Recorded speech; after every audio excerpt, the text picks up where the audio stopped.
Betapa indahnya dan betapa eloknya bila saudara seiman hidup dalam kesatuan. Oh, betapa indahnya dan betapa eloknya.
Begitu indah persekutuan ini ya, nggak bisa dipungkirin.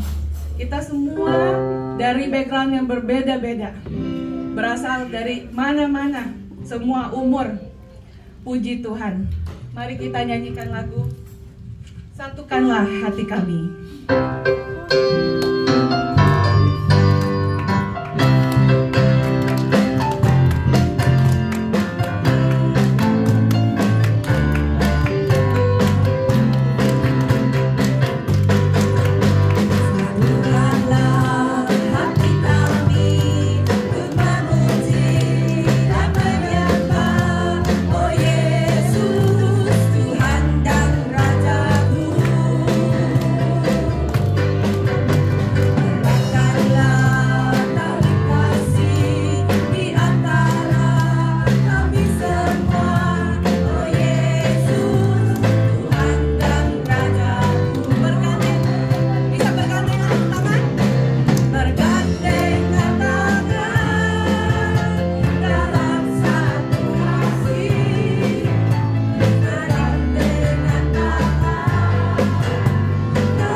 Saudara-saudari yang bukan semeja saudara, and bilang God is good, and the other person can say all the time God is good.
duduk, silakan duduk.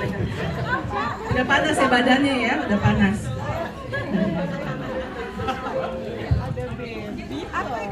Kesukaan saya dari retret adalah sharing time. Itu saya dapat banyak berkat ya dari kesaksian-kesaksian saudara-saudari. Kita mau nyanyi lagu Bawa Tuhan Juga Gunung Batuku. Salah, bukan. Ada satu sobatku. Kita mau nyanyi Ada Satu Sobatku. Ya, kemarin ada yang kesaksian lagi on the deepest valley. Dia tahu Tuhan selalu presence. Ya, kita nyanyikan Ada Satu Sobatku yang setia. Kita tepuk tangan.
Kita nyanyikan Bawa Tuhan Juga Gunung Batuku. Gunung Batuku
kita menyanyikan lagu Hidup Ini Adalah Kesempatan. Kemarin firman Tuhan bagus banget ya, mengingatkan apa yang kita mesti pikir terhadap apa yang kita miliki. Itu semua adalah gift, it's not ours. Ya, hidup ini adalah kesempatan. Kemarin ada yang sharing, saya tahu ini bukan milik saya karena hidup ini cuma sementara. Yang penting, saya nggak bakal bawa pulang, ya kita nggak bakal bawa pulang ke surga ya barang-barang. Yang kita bisa bawa pulang teman-teman, jiwa-jiwa ya. Mari kita nyanyikan Hidup Ini Adalah Kesempatan.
Dua kali bukan tiga itu ayat kan.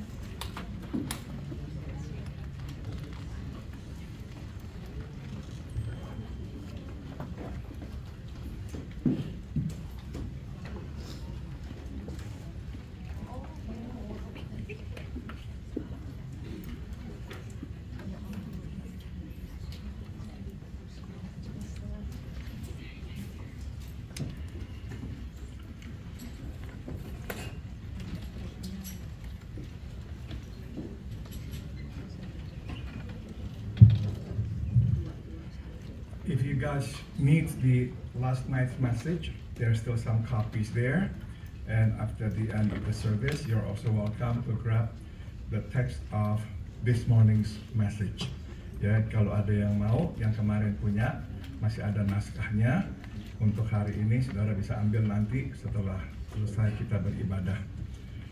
Saudara-saudara, kita akan lanjutkan, kita akan terus mempelajari dari kitab Ayub. We will continue studying from the book of Job.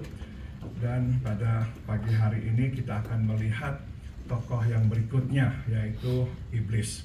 And this morning we are going to take a look at the second character in the book of Job, and that will be Satan himself. Saudara, marilah kita masuk di dalam doa. Let us pray. Bapa dalam surga, terima kasih kami boleh kembali berkumpul untuk belajar firman-Mu. We thank you, Heavenly Father, that we can gather together to learn from your word. Kami memohon, berbicaralah, kami siap untuk mendengarkan.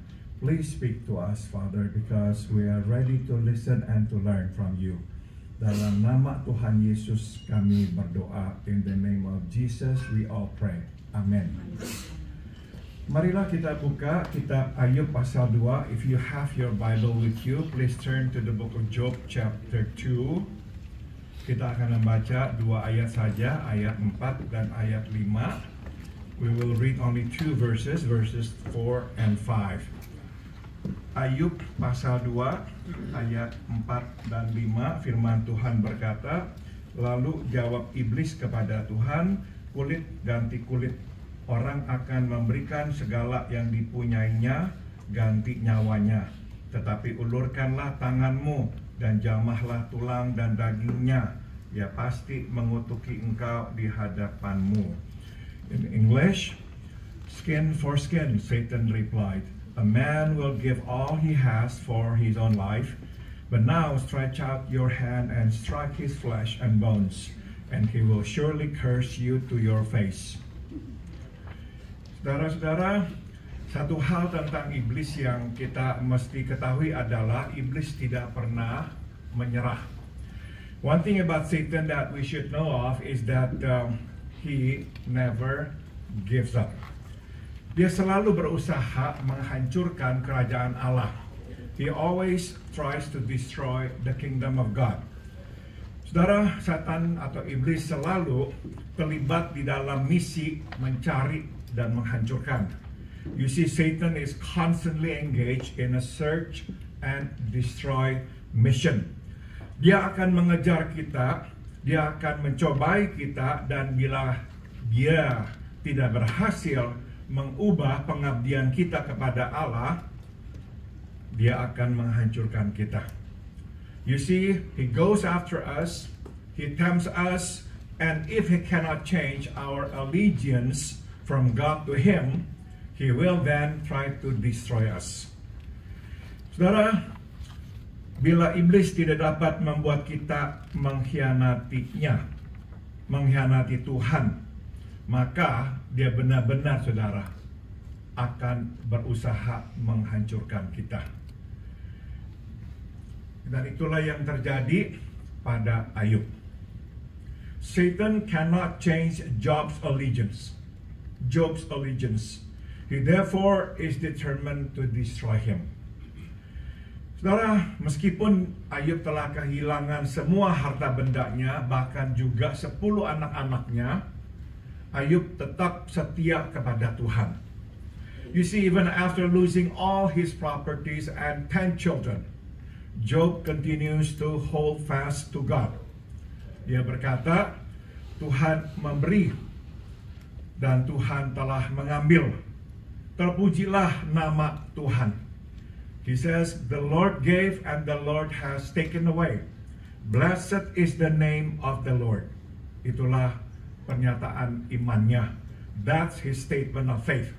Jadi bukannya dia mengutuki Tuhan karena musibah yang dialaminya, dia malah memberkati Tuhan dan memuji Tuhan. So instead of cursing God, he blesses God. Itulah Ayub. That's who Job is. The question is that who we are? Pertanyaannya adalah, apakah itu kita? Saudara, saya ini bisa mengerti jikalau kita sebagai manusia yang terbatas di dalam keadaan begitu susah dan kita merasa hidup ini tidak adil, kita bisa marah dan bahkan mengutuk Tuhan. I can understand that we are humans, and as humans we are limited.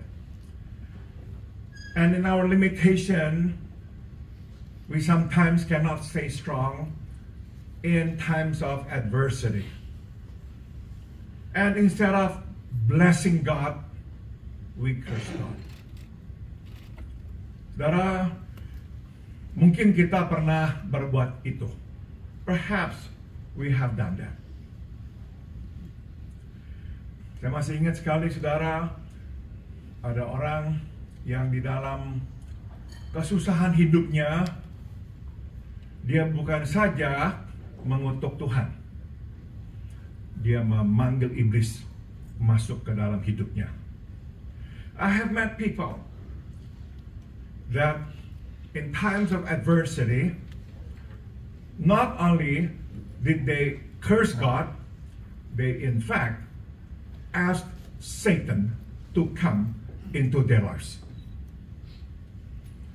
Jadi saudara, inilah yang kita sanggup lakukan di dalam penderitaan kita. So this is something that we must be aware of, that we are capable of doing that in times of excruciating pain. Tapi saudara, kita sudah bahas kemarin malam, di tengah kehilangan beribuan harta bendanya, yaitu ternak-ternaknya, di tengah kehilangan 10 anak-anaknya, Ayub tetap memuji Tuhan. As we talked about it last night, in the midst of these massive losses, thousands of his herds and 10 of his children, Job continues to praise God. That's who Job is. Mudah-mudahan kita pun seperti dia. I hope we are like Job. Nah, saudara, karena iblis itu melihat dia gagal, ya, menghancurkan Ayub, maka sewaktu Allah beserta para malaikat berkumpul, di mana para malaikat mempertanggungjawabkan perbuatan mereka, iblis juga datang kembali, dipanggil Tuhan. So in the accountability meeting, where all God's angels come to give an account of their duties, Satan shows up. Sekali lagi ya, ingat ya, setan tidak masuk keluar seenaknya. Tidak, dia dipanggil untuk mempertanggungjawabkan perbuatannya kepada Tuhan. So keep in mind that he does not show up as he pleases. He's there because he is to give an account to God. Ingat saudara, iblis bukanlah hamba Allah. Dia adalah musuh Allah. Tapi ingat, dia bukanlah musuh yang setara dengan Allah. Dia adalah musuh yang jauh di bawah Allah. Itu sebab dia takluk, tunduk kepada otoritas Allah. Remember that Satan is not a servant of God. He is an adversary of God, not an equal adversary, but rather an inferior adversary. Thus, he is subject to God's authority. Nah, mari sekarang kita perhatikan interaksi yang terjadi di dalam pertemuan itu. Now, let us look at the interaction that takes place in that meeting. Sewaktu Tuhan memintanya untuk mempertanggungjawabkan perbuatannya, iblis berkata dengan samar-samar. When asked by God to give an account of his activities, Satan answers vaguely. Waktu ditanya dari mana, dia menjawab, oh, dari jalan-jalan ke sana ke sini di bumi. When God asks, where have you been? He says, from going to and fro on the earth and from walking back and forth on it. Jangan sampai kita ini diperdaya oleh iblis. Iblis tidak pernah jalan-jalan ke sana ke sini santai tanpa tujuan. Do not be deceived by Satan. He never goes to and fro and walks back and forth leisurely. Never. Iblis selalu mencari anak-anak Tuhan. Satan is constantly searching after God's people. Ini berarti kita yang duduk di sini yang adalah anak-anak Allah adalah orang-orang yang setiap hari dicari oleh iblis. So let it be known that all of us who are sitting here today, who are the children of God, please keep in mind that we are the people that Satan is after. He is constantly looking for us. Dia berusaha untuk menjauhkan kita dari Tuhan. He's always at work to lure God's people away from God. Tapi Tuhan tidak bisa dipedaya oleh iblis. Dia tahu siapa setan. But God cannot be deceived. He knows Satan too well. Dia tahu iblis tidak suka dengan kenyataan bahwa Ayub, anak kesayangan Allah, tetap berdiri teguh. He knows that Satan is not pleased with the fact that one of God's beloved, Job, is still standing tall. Iblis tidak berhasil menaklukkannya. Satan has not been able to subjugate this man. Tuhan tahu iblis tidak akan berhenti sampai dia berhasil. Itu sebab Tuhan menanyakan pertanyaan ini kepadanya. Satan has not been able to subjugate this man, and God knows that Satan won't stop until he succeeds. So he asked him point blank about Job. Sudahkah engkau memperhatikan hambaku Ayub? Have you noticed my servant Job? Dia adalah orang yang paling baik di bumi ini. Dia orang yang tanpa cacat. Dia orang yang berintegritas. Dia takut Allah dan menjauhkan dirinya dari yang jahat. He is the finest man in all the earth. He is blameless. He's a man of complete integrity. He fears God and stays away from evil.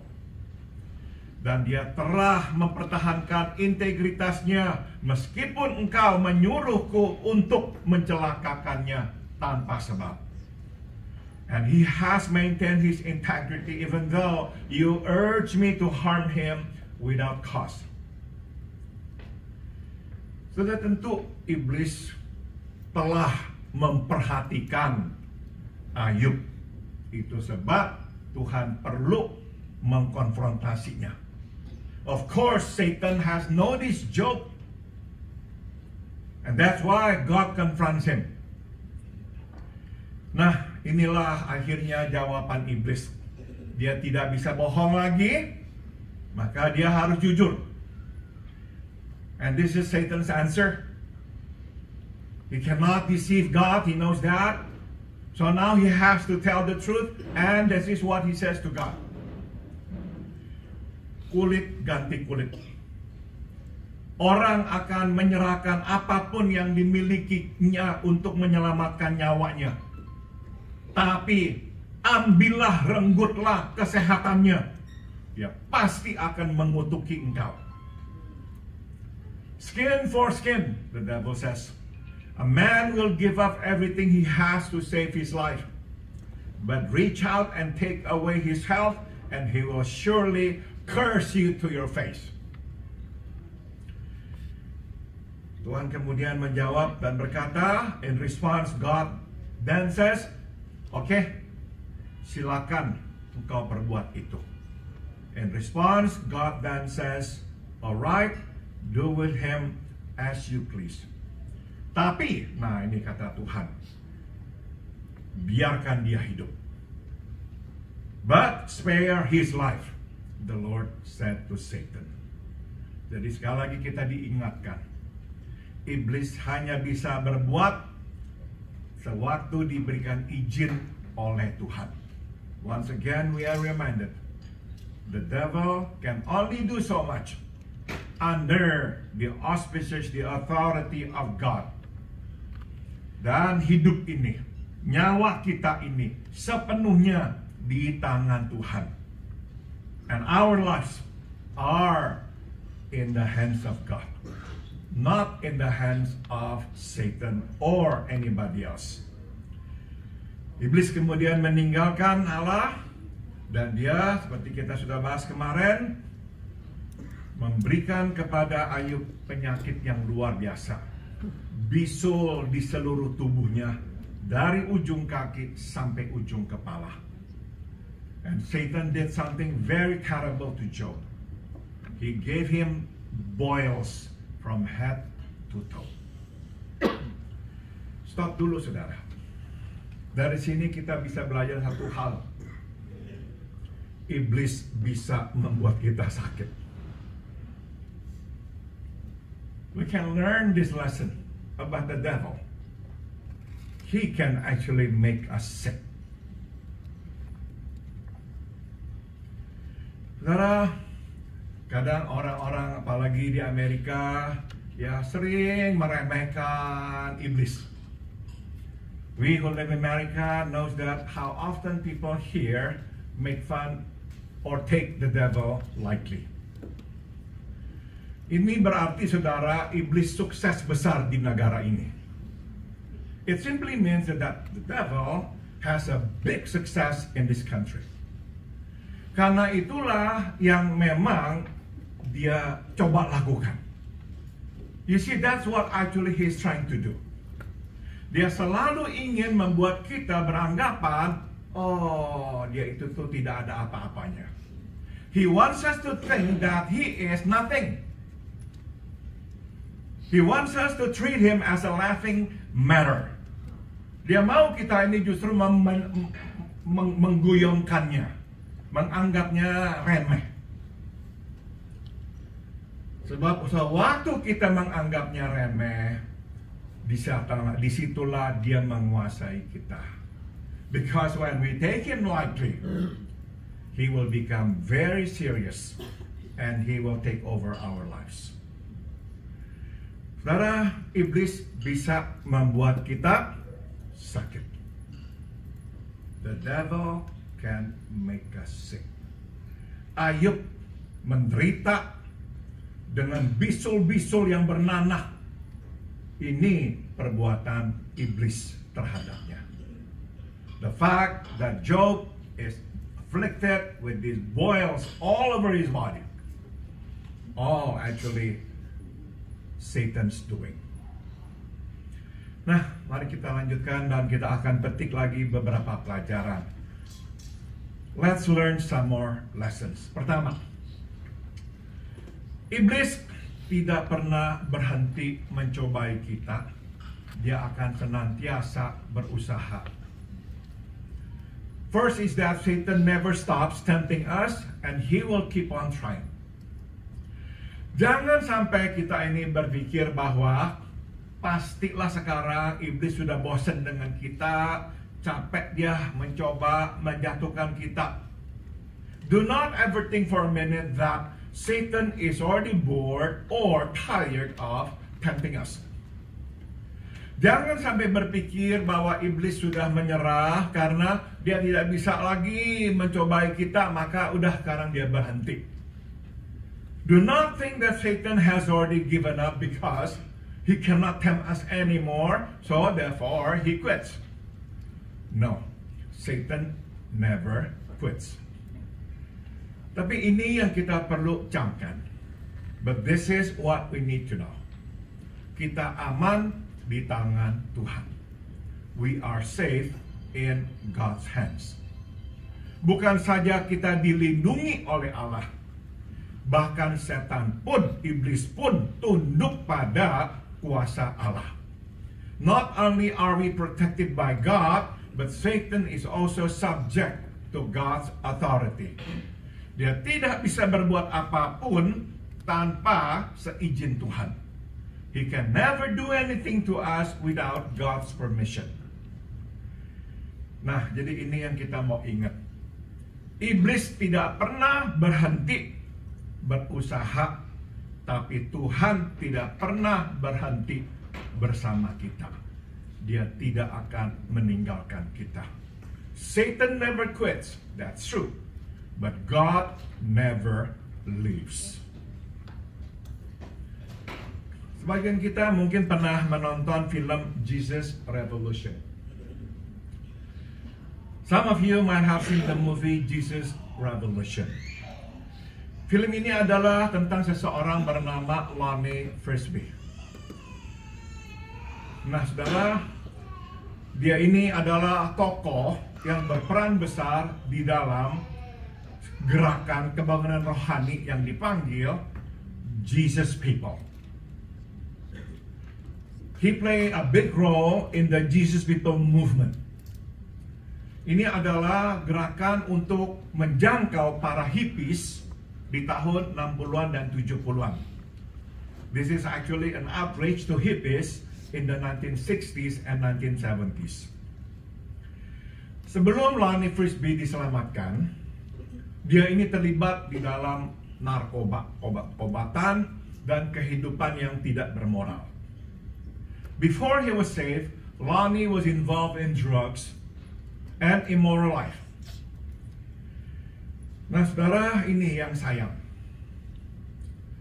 Setelah bertahun-tahun terlibat di dalam pelayanan, Lonnie kembali kepada kehidupannya yang lama, kehidupannya yang berdosa. But this is what is sad. After years of ministry, unfortunately, Lonnie returned to his old and sinful life. Dia jatuh. Tapi puji Tuhan, akhirnya dia kembali bertobat. He fell away, but in the end, he repented. Lonnie meninggal karena penyakit AIDS di usia 42 tahun.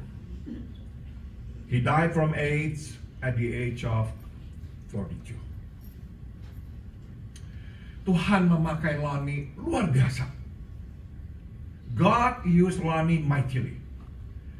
Saudara, dialah yang menjadi pembimbing Greg Laurie. Ini nih, yang paling kanan. If you look at him now, of course he looks differently. That was him long time ago, Greg Laurie. Jauh sebelum Greg Laurie ini menjadi seorang pelayan Tuhan dan memulai KKR Harvest Crusade yang pernah mungkin saudara hadiri ya di Angel Stadium. Bahkan sebelum dia menjadi hamba Tuhan, Lonnie lah yang bernubuat bahwa Greg ini akan dipakai Tuhan. You see, he mentored Greg Laurie, and in fact, long before Greg Laurie became a minister and started Harvest Crusade, Lonnie had already made that prophecy about Greg. Tuhan juga memakai Lonnie menghidupkan gereja Calvary Chapel. Di mana-mana saudara sekarang melihat gereja itu ya, Calvary Chapel. Dimulai oleh pendeta Chuck Smith di sini saudara, dekat sini, Santa Ana.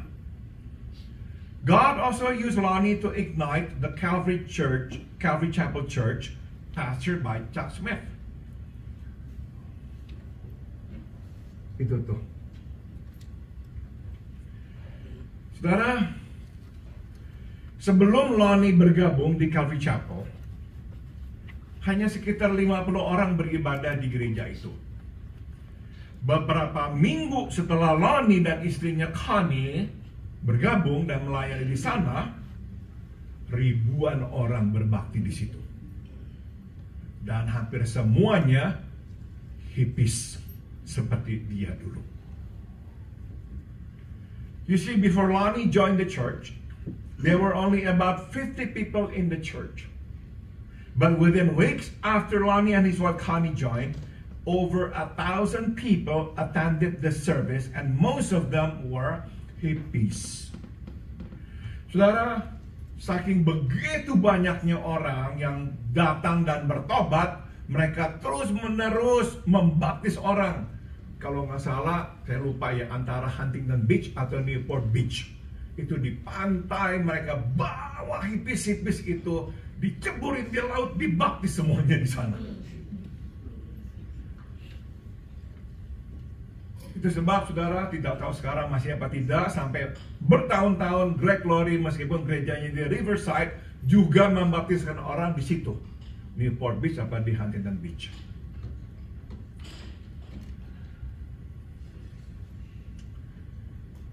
Saudara, iblis tidak pernah berhenti.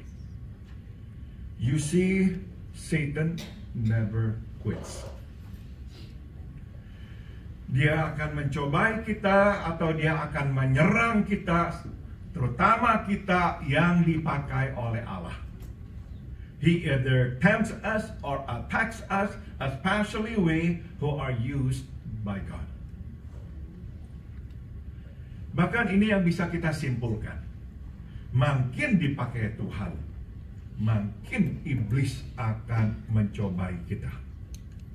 In fact, the more God uses us, the more Satan will tempt us. Dia akan berusaha menjatuhkan kita sehingga kita itu nanti lepas dari berkat Tuhan, pengurapan Tuhan. He will always try to bring us down so we'll be out of God's favor. Itu sebab kita tidak boleh lengah. It is therefore imperative that we never let our guard down. Jadi ingat ya peringatan yang diberi oleh Tuhan Yesus. Heed Jesus' warning. Berjaga-jaga dan berdoalah, supaya engkau tidak jatuh ke dalam pencobaan. Roh penurut, tetapi daging lemah. Watch and pray, Jesus says, lest you enter into temptation. The spirit indeed is willing, but the flesh is weak. Kalau saudara mengikuti berita di Amerika, beberapa mungkin 2 tahun, 3 tahun terakhir ini, mungkin saudara juga dengar ada beberapa tokoh-tokoh, hamba-hamba Tuhan yang dipakai Tuhan luar biasa, jatuh bergelimpangan di dalam dosa. Those of you who are abreast with the ministry news in the U.S., perhaps the past 2-3 years have heard about some of the main figures in Christianity. People who were used by God mightily fell into sin.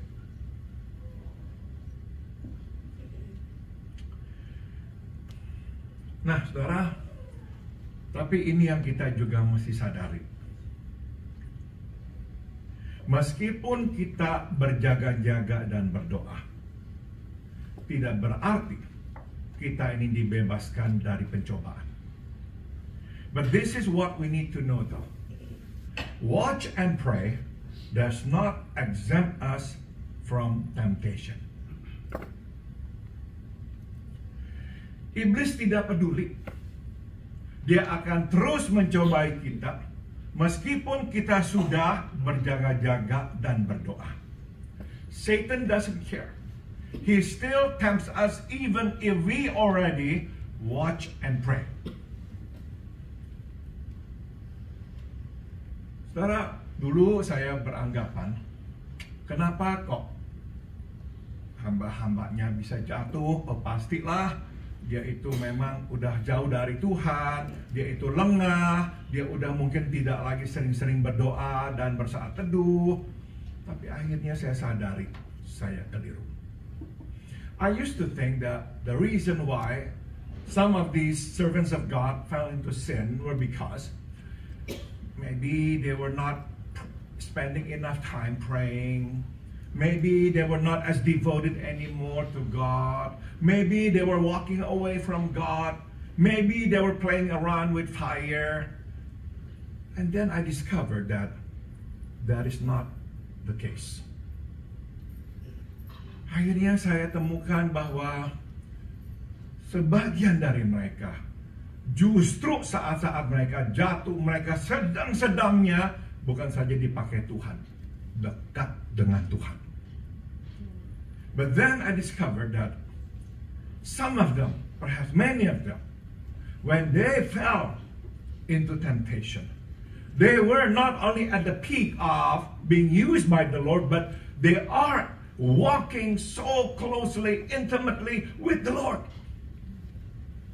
Di saat itu justrulah mereka kejeblos dan jatuh.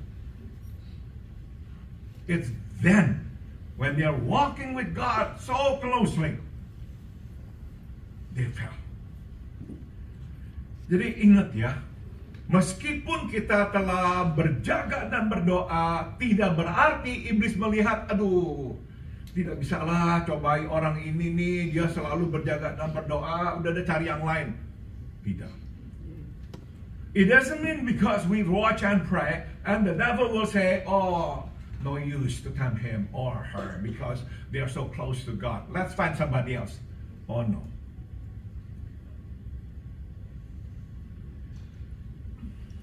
Tapi ini saudara yang kita juga perlu ketahui.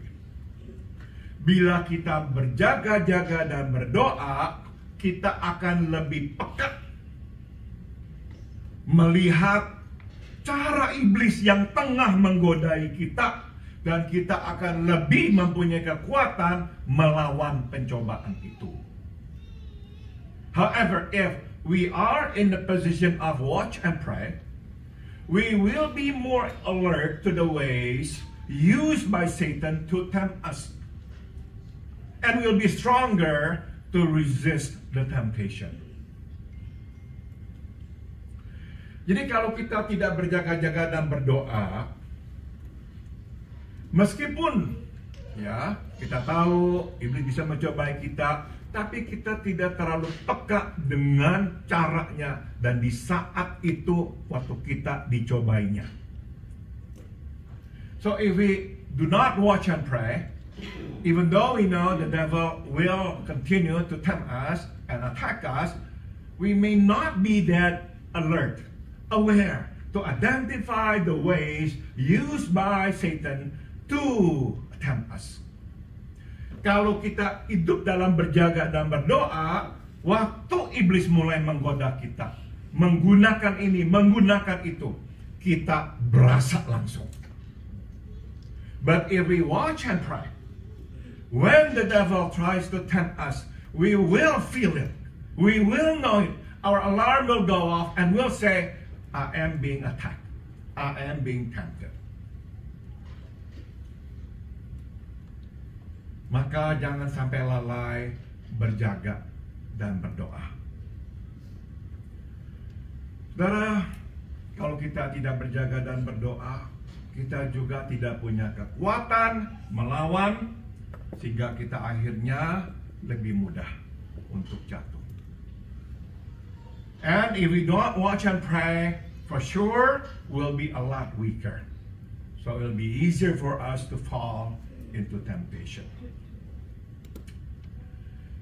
Saya pernah mengkhotbahkan ini dan saya mau mengingatkan lagi. Berhati-hatilah dengan dosa lama. I preach on this and I want to remind us again, including me. Be careful. Watch out for our old sins. Dalam pelayanan saya melayani orang yang jatuh ke dalam dosa, saya temukan cukup banyak yang jatuh di dosa lama. In my ministry, to those who fell into sin, I've discovered that many of them fell into the same old sins. Saudara, kita ini karena sudah bertobat, sudah mengenal Tuhan dengan lebih dalam, dan sekarang malah melayani Tuhan, kita beranggapan kita sudah jauh dari dosa lama. Because we have repented now, because we have known Christ more deeply and intimately, and because now we are serving Him, we then assume that we are now far from our old sins. Saudara, saya temukan dalam diri saya juga, ternyata dosa lama itu sangat dekat. I've discovered, also in my own life, all sins remain close to me. Kita berpikir sudah bebas. Mungkin kita harus berhati-hati dengan dosa yang lain. Oh tidak. Bukan saja dengan dosa yang baru, dosa yang lama juga. Perhaps we think now we are at this stage, we have to be more cautious, be careful with the newer sins. Oh no. Be careful, yes, with the new sins, but always watch out for the old sins. Bila kita pernah menjadi orang yang sombong, hati-hati. Kita mudah sombong. If we were once very prideful, be careful. We can fall into the same pride again. Bila kita dikuasai oleh nafsu, jagalah. Sebab kita mungkin bisa dikuasai kembali oleh nafsu. If we were once ruled by lust, be careful because we can once again be ruled by lust. Saudara, contoh tadi Lonnie Frisbee sudah seolah-olah jauh dari dosa lamanya. Ternyata tidak. Lonnie Frisbee perhaps thought that he was already far from his old sins, but then it turned out to be that's not so. Di dalam cerita, dalam film itu akhirnya juga dibukakan. Ternyata sewaktu dia melayani di gereja Calvary Chapel, dia juga sebetulnya sudah jatuh berkali-kali di dalam dosa immoralitas. In fact, in that movie, it was shown that he fell even when he was at the Calvary Chapel Church. And some people knew about it. He was involved with different men. Dia terlibat dalam hubungan-hubungan dengan beberapa laki-laki. Dosa lama. Dosa lama. Berhati-hati. Watch out for the old sins. Mari sekarang kita lihat pelajaran yang berikutnya, yaitu iblis senantiasa menyerang orang yang dekat dengan kita dan paling lemah di antara kita. Let's move on to our second lesson, which is Satan always attacks those closest and weakest among us. Dalam kasusnya Ayub, itulah istrinya. In Job's case, it is his wife. Coba dengar apa yang Nyonya Ayub katakan kepada Bapak Ayub. Listen to what she says to him. Masih bertekunkah engkau pada kesalehanmu? Kutuklah Tuhan, kemudian matilah. She says to him, do you still hold fast to your integrity? Curse God and die.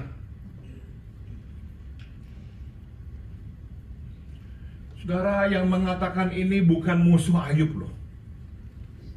The one who said this was not Job's adversary or enemy.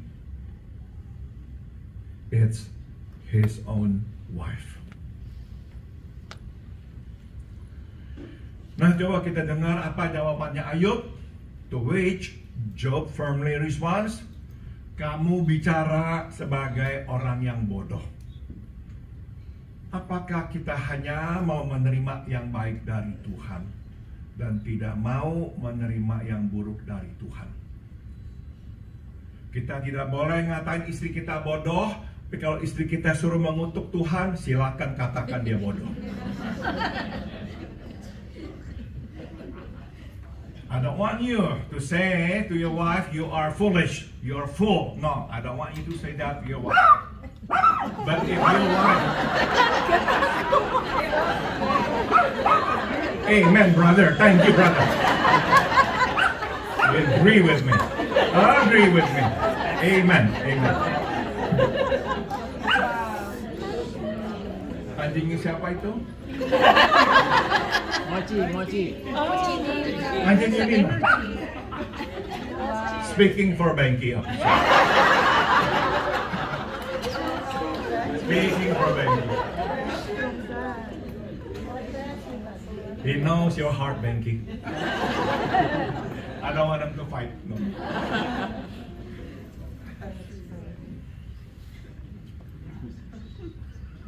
Saudara, kita mesti mengerti perasaan istrinya Ayub. Ya, we should understand Job's wife's feelings. Dia ini benar-benar hancur. Dia benar-benar terluka parah. She is deeply wounded and utterly devastated. Saudara, apa yang dikatakannya ini bukan saja merupakan ekspresi kemarahannya, tapi benar-benar merupakan isi hatinya. Here, she's not only expressing her anger, she truly means every word that she says.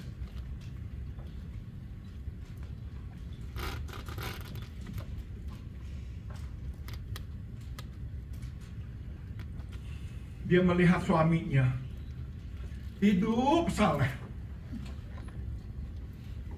cinta Tuhan, takut Tuhan, sayang anak. Kok Tuhan izinkan suamiku menderita seperti ini? She saw how her husband walked in integrity, how her husband shunned from evil, and how her husband cared for his children, prayed for his children, and now God allowed him to suffer like this. Dan waktu dia mendengar suaminya bukannya marah kepada Tuhan, malah memuji-muji Tuhan, dia ngatahan, dia meledak. So when she heard her husband say what he said, "Blessed be the name of the Lord, He giveth and He taketh away," she just blew up. Blew up. In today's term, basically she's saying all of this is a bunch of nonsense.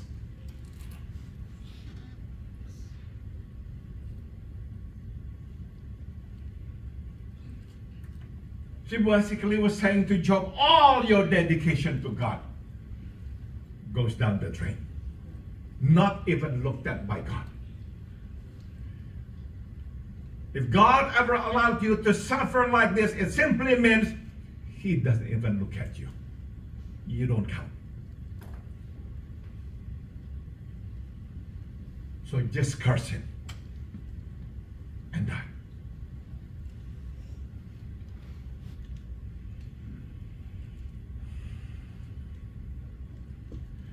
Bagi istri Ayub, dia benar-benar merasa dirinya sudah mati. As far as she's concerned, she is already dead. Dia tidak ada lagi apa-apa yang dia mau pegang dalam hidup ini. She has nothing to live for anymore. Harta bendanya habis semuanya. Anak-anaknya semua mati. Dan di depan matanya dia mesti melihat suaminya garukin bisul-bisulnya kesakitan. All her properties are gone. All her children are dead. And now before her very eyes, she must see her husband dying in pain and in misery, scratching his whole body from the boils. Singkat kata, dia mau menyerah. Dia nggak tahan lagi. Simply put, she wants to call it quit. She cannot take it anymore.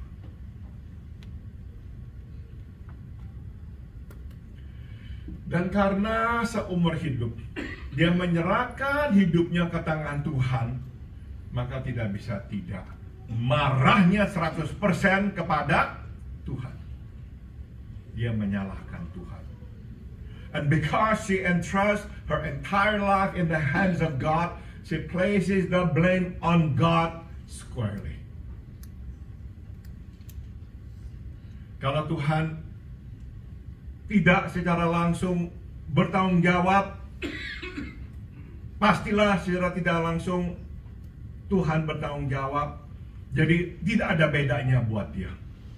Either God is directly or indirectly responsible, to her it makes no difference. Kenyataan dia menyuruh suaminya mengutuk Tuhan, melupakan tentang kesalehan, kemungkinan besar dia sudah melakukannya. The fact that she's asking Job to curse God and forget about integrity, it is likely that she has done just that. Dia sudah mengutuk Tuhan. Dia siap mati. Dia tidak mau hidup lagi. She has indeed cursed God. She wants to die. She's ready to die.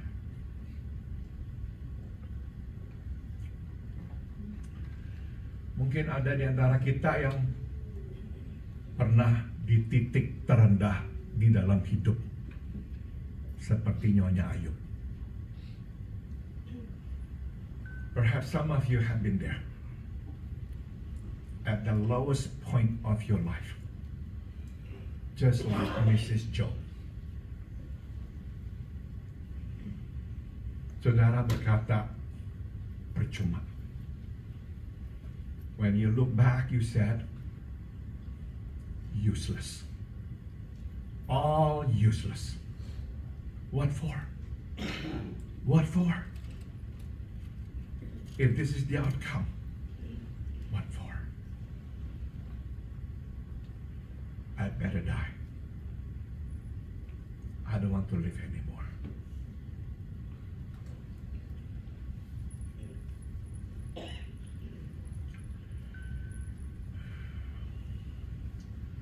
Dalam pelayanan saya telah bertemu dengan orang-orang yang berada di titik terendah dalam hidup mereka.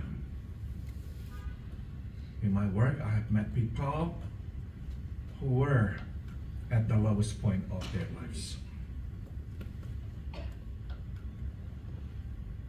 Dan saya bisa mengerti kenapa sampai pikiran-pikiran itu bisa muncul. And I'll tell you this, I can understand why these thoughts could even pop up in their minds.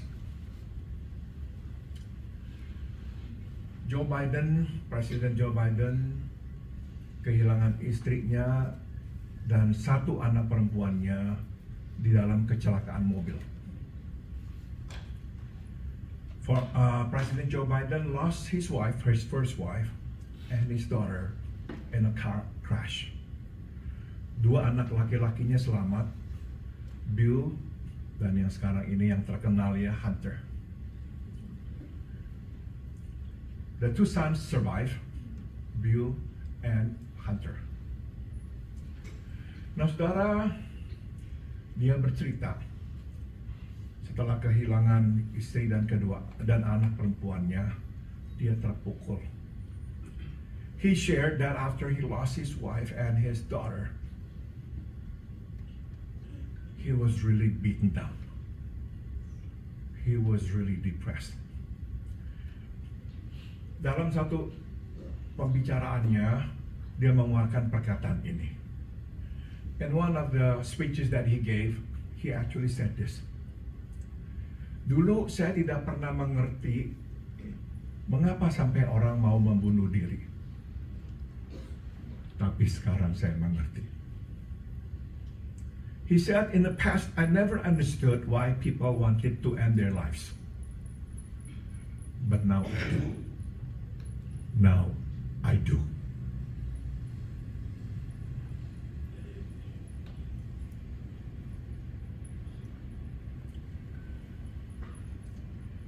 Dan kita tahu beberapa tahun yang lalu putranya Bu meninggal dunia, brain tumor. And a few years ago, I'm sure you remember, his son Bill died from brain tumor.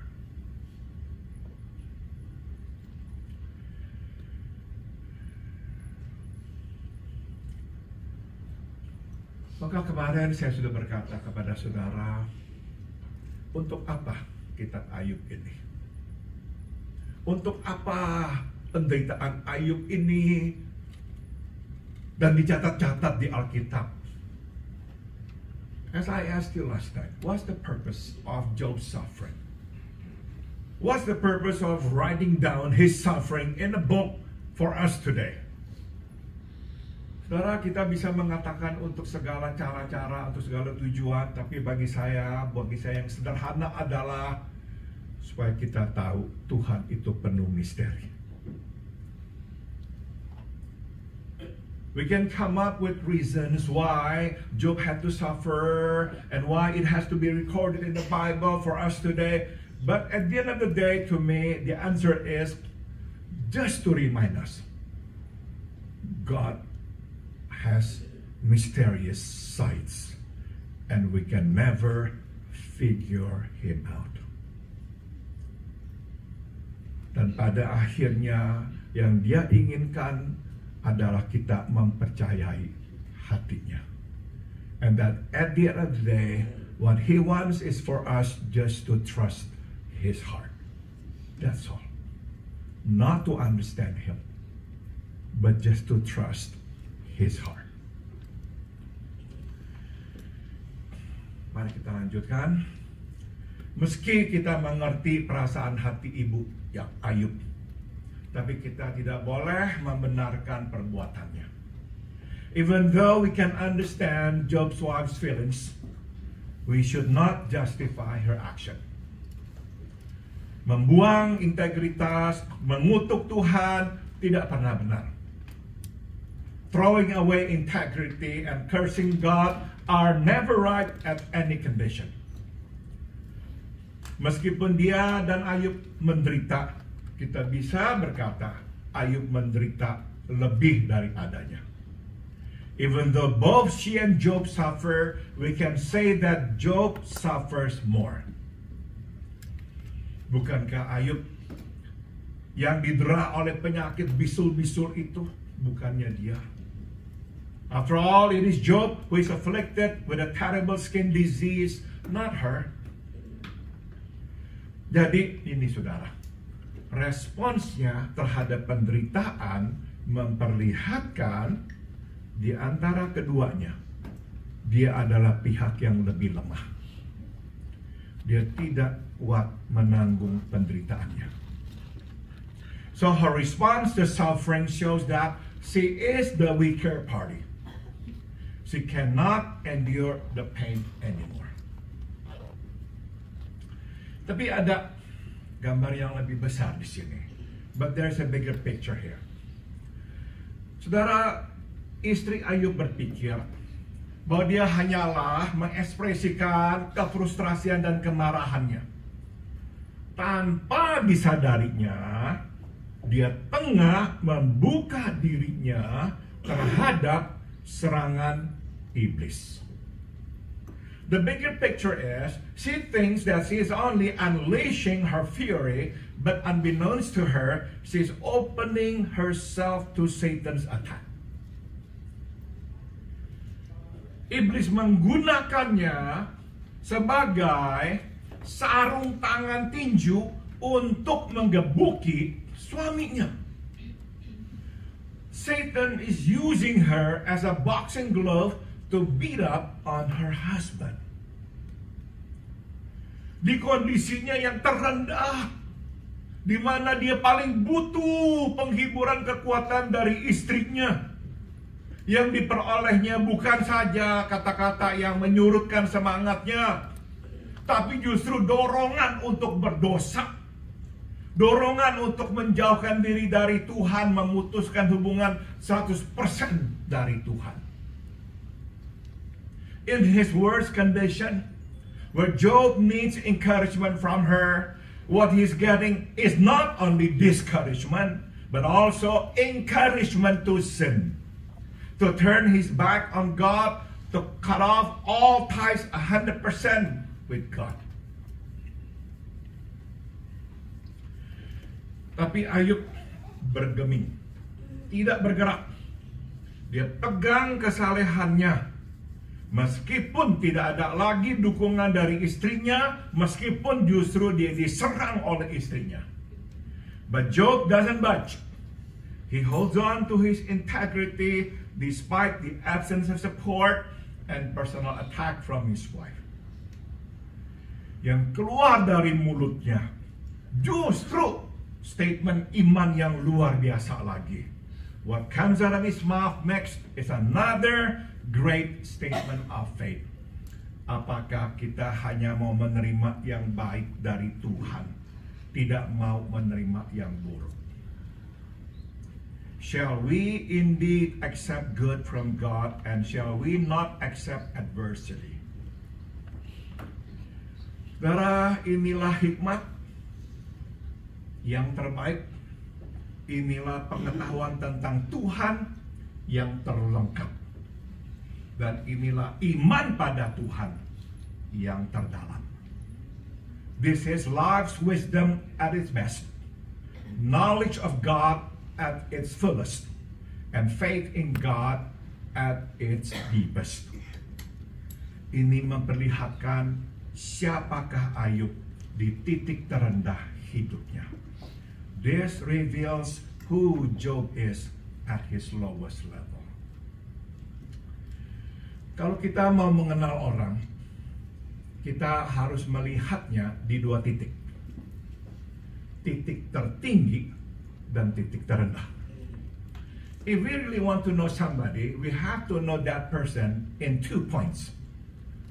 Highest point and lowest point. Di titik tertinggi seperti apakah dia? In their highest points, what are they like? Tetap rendah hati atau jadi sombong? Still humble or arrogant? Di titik terendahnya, dia menjadi lebih baik atau menjadi lebih jahat? At the lowest point, will they be as good or even better? Or will they be worse? Nah, kita harus mengaku kita tidak selalu bisa menjadi diri kita di titik tertinggi dan titik terendah. And we must come to terms with the fact that very few of us can maintain our old self at the highest and the lowest points. Kebanyakan kita di titik tertinggi lupa. Many of us, when we are at the highest points, we forget. Dan banyak di antara kita di titik terendah, kita berantakan menjadi diri kita yang terburuk. And many of us at the lowest point, we break apart. We become the worst of us. Tapi Ayub di titik terendah memperlihatkan dirinya yang terbaik. But Job shows his best self at his lowest level. Sebaliknya, saudara, ini yang kita mau juga ketahui. Istri Ayub lemah bukan karena dia perempuan. Dan Ayub kuat bukan karena dia laki-laki. Job's wife is weak not because she's a woman, and Job is strong not because he's a man. Kita bisa berkata amin, ya kan? Banyak laki-laki yang lemah, banyak perempuan yang perkasa, bukan hanya kuat. Ya, there are many men who are weak, and there are many wives who are almighty. Saudara, perempuan bisa kuat, laki-laki bisa lemah. A woman can be strong and a man can be as weak. Yang membuat Ayub kuat adalah ini, pengenalannya akan Tuhan, bahwa Tuhan bertindak secara mandiri. What makes Job strong is his knowledge of God, that God acts independently. Tidak ada yang bisa memprediksi Tuhan, apalagi mengendalikan Tuhan. No one can predict God, much less control Him. Dia dapat memberi berkat, dia dapat menahan berkat. He can dispense or withhold blessings. Tidak soal perilaku kita seperti apa, regardless of our behavior. Jadi penting sekali kita mengenal Tuhan dengan benar. So it is important that we know God rightly, accurately. Nah saudara, strateginya iblis menyerang orang yang lemah seringkali berhasil. Satan's strategy to attack the weaker one is often successful. Pertama, dia serang yang lemah. Kemudian yang lemah akan menyerang yang kuat. Betul sekali. First, he attacks the weak, and the weak will then attack the strong. Dan kita tahu yang paling sulit untuk kita hadapi adalah serangan dari siapa? Orang yang terdekat dengan kita. Orang tua kita, pasangan kita, anak-anak kita. The hardest to deal with are attacks that come from those closest to us, like our parents, our spouses, and our children. Sekarang kita akan masuk ke pelajaran yang terakhir, yaitu iblis tidak ada kebaikannya sebab dia tidak bisa berbuat baik. Let's now learn our third lesson, which is Satan is void of good. So he is incapable of being good. Yang hanya dapat diberikan oleh iblis adalah penampilan yang baik. Sebab pada akhirnya yang dia akan lakukan ialah menghancurkan. What he gives is only the appearance of good. Because in the end what he gives is destruction. Lihatlah orang-orang yang hidup keluar dari kasih karunia Allah.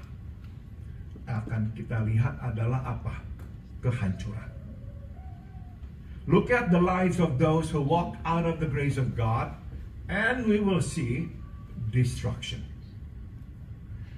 Sepertinya untuk sementara mereka ada di puncak gunung, tapi pada akhirnya mereka semua akan bergelimpangan jatuh turun dari gunung. For the time being, they seem to be on top of the world, but in the end, they all come tumbling down.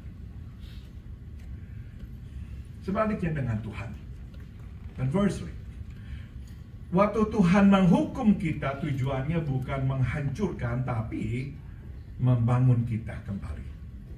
When God punishes us, the goal is not to destroy us, but to restore us. Eliphaz mengatakannya dengan benar di sini. Eliphaz rightly observes, lihatlah, berbahagialah, diberkatilah orang yang ditegur, dipukul, didisiplin oleh Allah. Jadi jangan meremehkan didikan Allah. Behold, happy is the man whom God corrects, therefore do not despise the chastening of the Almighty.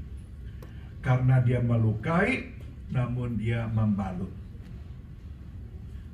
Dia menyakiti, tapi tangannya akan menyembuhkan. For he bruises, but he binds up. He wounds, but his hands make whole. Itulah perbedaan antara Tuhan dan iblis. That's the difference between God and Satan. Ada kebaikan bahkan di balik wajah Tuhan yang marah. Sebaliknya, ada kejahatan di balik senyuman iblis yang manis. There is goodness even behind God's angry face. Conversely, there is evil even behind Satan's smiling face. Tuhan mendisiplin, iblis menghancurkan. God disciplines, Satan destroys. Saya akan akhiri dengan cerita yang pernah saya ceritakan kepada saudara dulu. I'll end with the story that I have shared with you before. Saudara, saya bisa berkata bahwa Horatius Spafford adalah Ayub di zaman modern ini. We can say that Horatius Spafford is the modern day Job. Spafford seorang pengacara investasi besar-besaran di perumahan. Spafford was an attorney who heavily invested in real estate. Nah, di tahun 1871 dia itu kehilangan harta bendanya gara-gara ada kebakaran besar di kota Chicago. In 1871, he lost a fortune to the Great Fire in Chicago. Tapi dia tidak pahit kepada Tuhan, malah dia memutuskan untuk melayani Tuhan lebih lagi. But that did not leave him embittered toward God. In fact, he decided to do more for God. Dia terlibat di dalam upaya membangun kembali kota Chicago, bahkan menolong orang-orang yang kehilangan rumah mereka. He was involved in rebuilding the city and assisted those who lost their homes. 2 tahun kemudian, tahun 1873, dia memutuskan membawa istri dan keempat putrinya ke Inggris menghadiri KKR yang diadakan oleh D.L. Moody. Sekaligus jalan-jalan, liburan. In 1873, he wanted to take his wife and 4 daughters to attend the evangelistic meetings of D.L. Moody in England, then go on a vacation. Karena ada urusan bisnis yang tiba-tiba muncul, nah dia memutuskan dia menunda, dia suruh istrinya dan keempat putrinya jalan dulu. An urgent business matter forced him to postpone the trip, but he sent his wife and daughters on ahead. Di dalam pelayaran, di dalam kapal pesiar French liner, kapal itu tabrakan dengan kapal lain. On its way, the ship, a luxurious French liner, collided with an iron sailing vessel. Dalam waktu 2 jam, kapal pesiar itu tenggelam ke dalam laut. Within 2 hours, the ship vanished into the sea. 226 orang kehilangan nyawanya, termasuk keempat putri Spafford. 226 fatalities, including their 4 daughters. Nyonya Spafford selamat, but Mrs. Spafford survived. Begitu tiba di Wales, di Inggris, dia kemudian mengirim kabel kepada suaminya, selamat sendirian. Upon arrival in Wales, she cabled her husband, safe alone. Dalam perjalanan menjemput istrinya, kapten kapal menunjukkan kepada Mr. Spafford tempat lokasi di mana kapal istrinya itu karam. En route to join his wife, the captain called him to show him the place where the ship went down. Setelah itu dia kembali ke kamarnya dan dia berkata, later in his cabin, he said this to himself, "It is well. The will of God be done." Semua baik.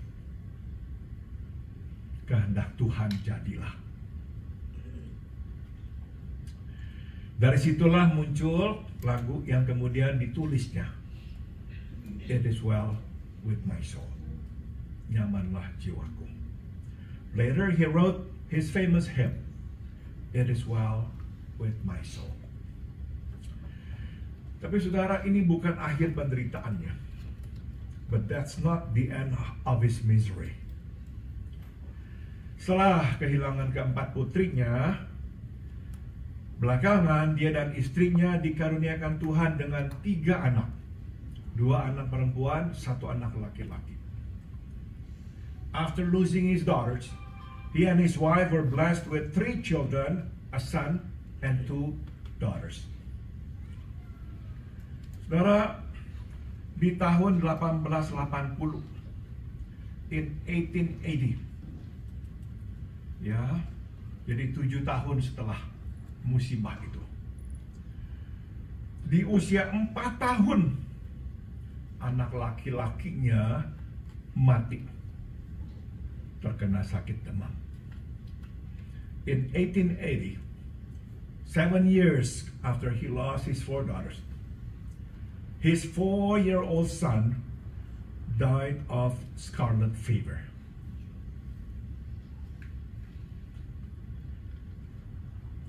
Setahun kemudian,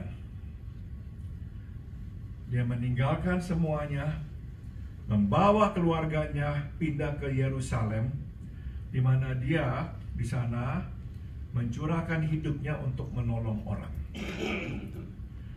A year later, he left everything and moved his family to Jerusalem, where he devoted his life to helping others. Di tahun 1888, di usia 59, Spafford meninggal terkena malaria. In 1888, at the age of 59, Spafford died of malaria. Waktu dia mati, saudara, atau sebelum dia mati, dia seperti orang kehilangan kewarasannya. Dia menjadi delusional. Dia itu berpikir dia itu Mesias. At the time of his death, so before he died, he became delusional. He thought of himself as the Messiah.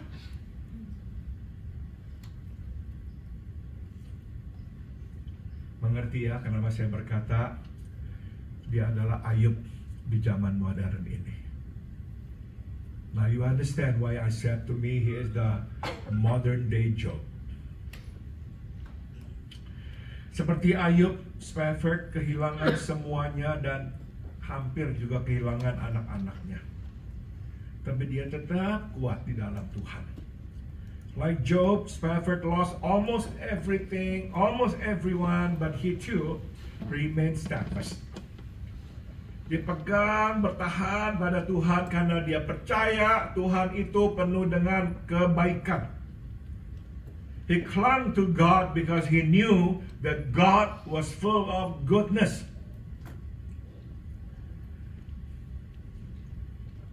Saudara, memang sebelum dia mati, dia bisa seperti kehilangan kewarasan, dia berpikir dia adalah Mesias, tapi tetap buat saya, di dalam ketidakwarasannya, dia tetap percaya Yesus akan kembali lagi.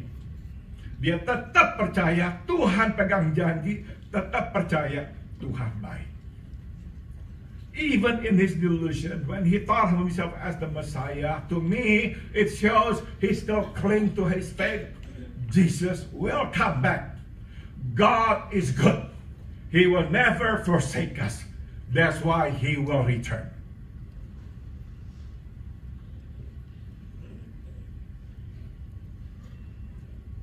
Iblis tidak ada kebaikan apapun. Allah penuh dengan kebaikan. While Satan is void of goodness, God is full of goodness. Jadi tatkala kita dicobai, tatkala kita mengalami kerugian-kerugian, kehilangan-kehilangan, musibah-musibah, ingatlah ini. Tuhan adalah baik. So when we're tempted and suffer loss, remember this. God is full of goodness. Saya akan bacakan puisi yang ditulis oleh William Cooper. I'm going to read to you parts of the poem written by William Cooper. Jangan menghakimi Tuhan dengan indera kita yang lemah, yang tak bisa kita percaya ini. Tapi percayalah akan anugerahnya. Percayalah pada Tuhan karena anugerahnya. Judge not the Lord by feeble sense, but trust Him for His grace. Nah, ini perkataan terakhirnya yang luar biasa indahnya. Di balik pemeliharaan hidup yang cemberut, ia menyembunyikan wajah yang penuh senyum. Behind a frowning providence, he hides a smiling face. Just for you to know, William Cooper sepanjang hidupnya menderita depresi. Just for you to know, all his life, William Cooper suffered from depression. He was never a happy man. He was sick, mentally sick. But because of his depression, because he struggled to believe, to trust in God's goodness, regardless of what happened to him, came out this wonderful, wonderful poem. Behind a frowning providence, he hides a smiling face. Mari kita berdoa.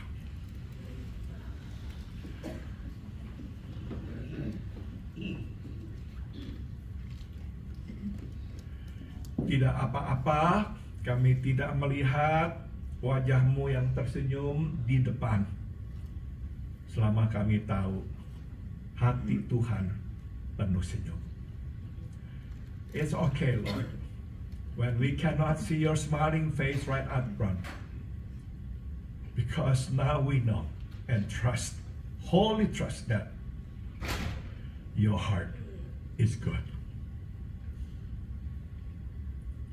Dalam nama Tuhan Yesus kami berdoa. In the name of Jesus we pray.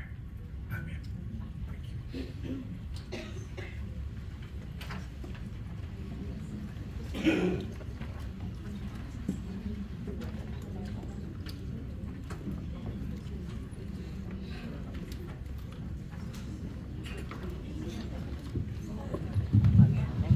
Terima kasih Pastor Paul. Oke, kita kedatangan tamu hari ini yang kemarin nggak ikut ya.